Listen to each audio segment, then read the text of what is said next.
নমস্কার বন্ধুরা, সকলে কেমন আছো? আশা করছি খুব ভালো আছো। আমিও কিন্তু খুব ভালো রয়েছি। মিষ্টি মেয়ে মানুষ চ্যানেলের নতুন ভিডিওতে তোমাদেরকে অনেক অনেক স্বাগত। আজ তোমাদের সামনে নিয়ে চলে এসেছি ছোট্ট একটা মিনি ব্লগ।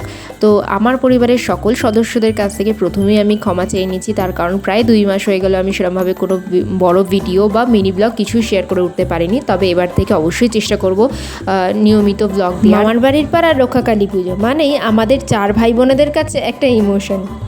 সন্ধ্যেবেলা যখন আমরা মেলা দেখতে বেরিয়েছিলাম তখন কিন্তু অতটাও ভিড়ভাট্টা ছিল না, তাই ভিড়ভাট্টা না থাকায় বোন বললো আমি ফুচকা খাবো, তাই বোন ফুচকা খাচ্ছিল আর আমি পাশ থেকে দাঁড়িয়ে দাঁড়িয়ে ভিডিও করছিলাম। তারপরে অবশ্য ঝড় ওঠায় আমরা যে যার মতো মামার বাড়ি চলে গিয়েছিলাম। আর এখন বাজে দেখো 12টা 23।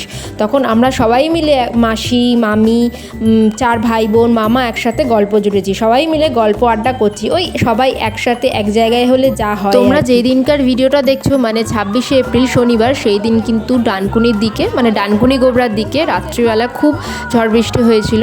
তো কোথায় কোথায় সেই দিন মানে 26 তারিখ ঝড় বৃষ্টি হয়েছিল অবশ্যই কিন্তু সবাই কমেন্ট করে জানিও।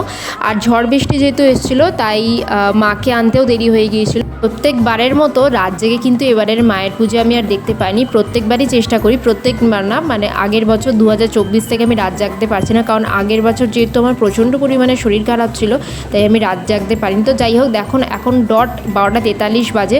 তো আমার একটু একটু ঘুম পাচ্ছে, কারণ দুপুরবেলার ঘুম হয়নি। আমার এক দিদির ছেলেকে দেখতে গিয়েছিলাম, তো যার জন্য আর ঘুমোনো হয়নি। আর এদিকে বাবু সোনার একটু ঘুম পেয়ে গেছে, কারণ ও ইডেন গার্ডেন্সে খেলা দেখতে গিয়েছিল। আর এই হচ্ছে আমাদের গোবরা শিবতলা স্কুল।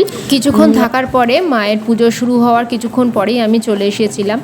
আমি, আমার মাসির মেয়ে, মাসির ছেলে, মাসি, আমরা 3 জনে চলে এসেছিলাম, যেহেতু আর মানে ঘুম পাচ্ছিল। তো যাই হোক, আজকের ভিডিওটা আমি এখানেই শেষ করলাম। ভিডিওটি ভালো লাগলে অবশ্যই একটু লাইক করে দিও।